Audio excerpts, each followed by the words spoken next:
Assalamualaikum warahmatullahi wabarakatuh. Salam sejahtera untuk kita semua. Hari ini saya akan diskusi tentang Business Performance Management metodologi, di mana materi ini nanti akan menjelaskan tentang metodologi untuk mengukur kinerja dari perusahaan. Pertama nanti bisa dilihat dari beberapa aspek dari, terutama yang pertama biasanya dari finansial. Oke, dan hal-hal yang lainnya yang nantinya perlu diukur. Oke, di pertemuan sebelumnya sudah dibahas tentang konsep dari Business Performance Management. Ini merupakan kelanjutan dari materi sebelumnya yang nantinya akan membahas tentang metodologi yang nantinya akan digunakan untuk mengukur performance dari manajemen itu sendiri yang ada di perusahaan atau yang ada di suatu institusi. Oke. Sistem pengukuran kinerja yang efektif harus harus membantu yang pertama menyelaraskan tujuan strategis tingkat atas dan inisiatif tingkat bawah. Jadi antara top management dan low management harus sinkron nantinya. Yang kedua, identifikasi peluang dan masalah secara tepat waktu. Ini yang sering dialami terutama di salah satu institusi terkait dengan masalah ataupun peluang nantinya. Peluang yang dihadapi oleh perusahaan itu sendiri. Apa yang harus dilakukan oleh pihak manajemen. Selanjutnya tentukan prioritas dan alokasikan sumber daya yang sesuai. Kalau semuanya ada beberapa permasalahan yang dihadapi atau contohnya ada beberapa peluang yang ada atau contohnya beberapa alternatif yang ada, yang mana yang akan diprioritaskan terlebih dahulu.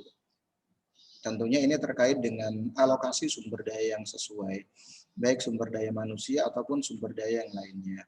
Selanjutnya, ubah pengukuran saat proses dan strategi yang mendasarinya berubah. Yang kelima, menggambarkan tanggung jawab, memahami kinerja aktual relatif terhadap tanggung jawab, dan menghargai serta mengakui prestasi. Ini tujuan dari BPM metodologi. Ambil tindakan untuk meningkatkan proses dan prosedur ketika data mengharuskannya. Ya, tentunya yang harus dilihat oleh pihak manajemen adalah data tentunya. Data-data terutama untuk melakukan proses pengambilan keputusan itu sendiri. Selanjutnya yang ketujuh, merencanakan dan memperkirakan secara lebih andal dan tepat waktu terkait dengan permasalahan atau tujuan strategis atau contohnya masalah atau contohnya peluang dan yang lain-lainnya. Oke, ada beberapa metode yang nantinya bisa digunakan untuk pengukuran kinerja. Yang pertama, bisa menggunakan balance scorecard. Balance scorecard merupakan metodologi pengukuran dan manajemen kinerja yang membantu menerjemahkan keuangan. Ada 4 yang nantinya akan dilihat di balance scorecard. Yang pertama, keuangan. Selanjutnya yang kedua, customer atau yang biasa disebut dengan pelanggan. Selanjutnya yang ketiga, proses internal. Proses internalnya seperti apa gitu. Selanjutnya yang keempat, tujuan serta sasaran pembelajaran dan pertumbuhan ke dalam serangkaian inisiatif yang dapat nanti ditindaklanjutin. Jadi kalau berbicara tentang balance scorecard nanti fokus ke 4 area permasalahan. Yang pertama finansial, yang kedua pelanggan, selanjutnya proses internal dan tujuan dan serta sasaran pembelajaran. Ini kurang lebih untuk BPM metodologi dengan menggunakan balance scorecard. Jadi yang pertama yang dilihat adalah, yang diukur adalah finansialnya. Mulai dari contohnya yang harus dilakukan adalah 4 sasaran. Yang pertama harus objektif, yang kedua pengukuran, selanjutnya target dan inisiatifnya. Oke, ini terkait dengan BPM metodologi menggunakan balance scorecard. Selanjutnya yang kedua ada customer. Customer yang ketiga tentunya yang dilihat adalah learning and growth, pertumbuhan yang ada di institusi itu sendiri. Perkembangan pembelajaran dan pertumbuhan dari institusi yang ada. Selanjutnya internal business process. Ini yang perlu dipahami, perlu dilakukan atau perlu diukur jika menggunakan metode balance scorecard. Terutama yang dilihat adalah seberapa puas stakeholder dan customer terhadap bisnis proses yang ada. Oke, arti dari balance scorecard berarti kan harus seimbang. Balance scorecard dirancang untuk mengatasi keterbatasan sistem yang berfokus secara finansial. Tujuan non finansial terbagi dalam salah satu dari 3 perspektif. Jadi terkait dengan arti kata dari balance scorecard, yang pertama balance berarti mengatasi keterbatasan sistem yang berfokus secara finansial. Berarti yang pertama komponen pertama yang ada di BPM metodologi, terutama kalau menggunakan balance scorecard, ini yang harus ditelaah terlebih dahulu. Baru selanjutnya fokus ke yang non finansial. Yang pertama tentunya pelanggan. Yang kedua, proses bisnis internal. Sudah sejauh mana layanan yang sudah diberikan oleh pihak perusahaan, baik ke stakeholder atau contohnya ke customer.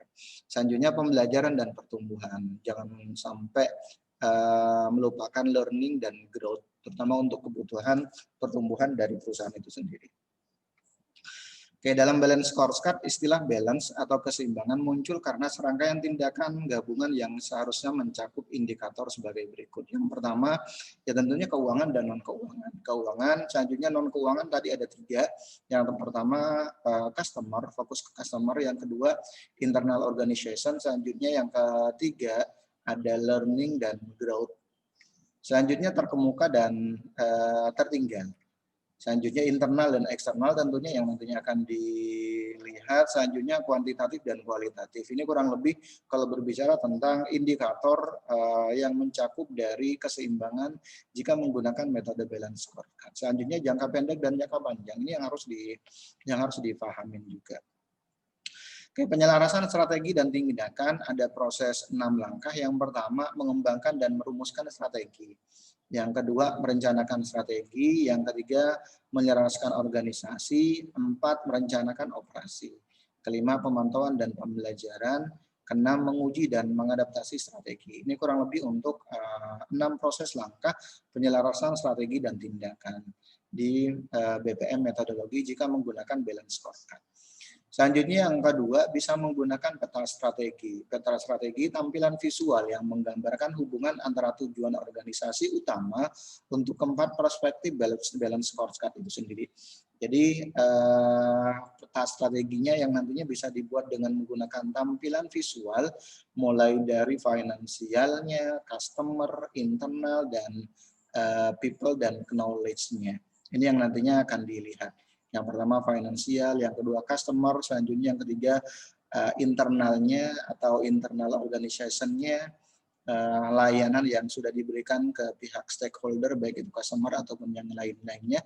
Selanjutnya learning dan growth. Kalau berbicara tentang learning dan growth di sini berarti nanti berbicara tentang crew yang ada di perusahaan itu sendiri, yaitu adalah people.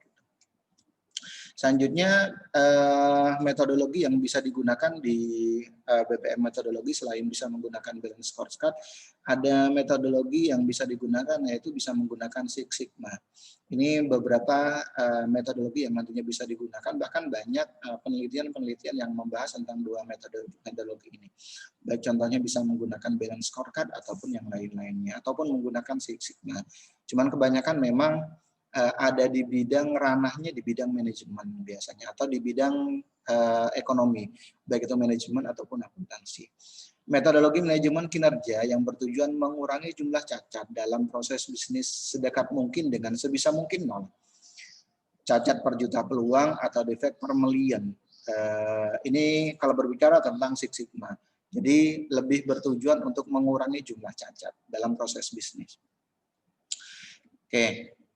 Model kinerja dari Six Sigma yang pertama, model peningkatan bisnis loop tertutup yang mencakup langkah-langkah mendefinisikan, selanjutnya mengukur, baru selanjutnya setelah dilakukan pengukuran, menganalisis, baru selanjutnya meningkatkan dan mengendalikan suatu proses yang ada, sehingga nanti tercapai semua aspek yang diinginkan oleh perusahaan.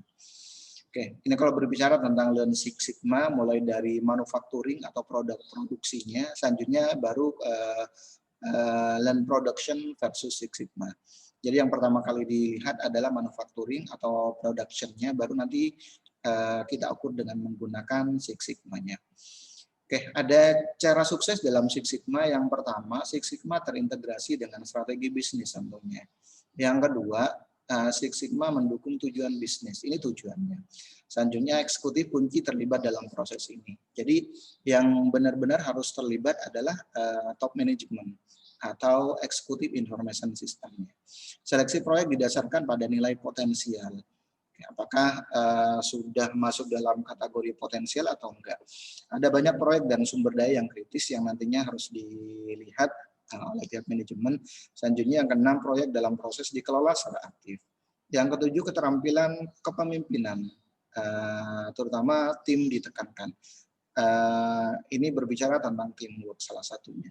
Baru selanjutnya yang kedelapan, hasil dilacak dengan ketat. Jadi kalau berbicara tentang balance scorecard plus Six Sigma, nanti jika digabungkan tentunya akan tercapai yang namanya kesuksesan. Oke, mengintegrasikan Six Sigma dengan balance scorecard dengan yang pertama, menerjemahkan strategi mereka menjadi tujuan yang dapat diukur. Selanjutnya, cascading objektif melalui organisasi. Selanjutnya, menetapkan target berdasarkan suara pelanggan. Menerapkan proyek strategi menggunakan Six Sigma. Yang kelima, menjalankan proses secara konsisten untuk memberikan hasil bisnis. Ini kalau berbicara tentang cara menggabungkan, mengintegrasikan Six Sigma dengan balance scorecard.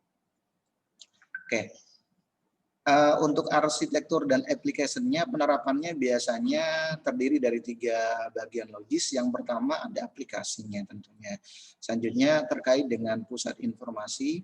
Selanjutnya baru terkait dengan sumber sistemnya.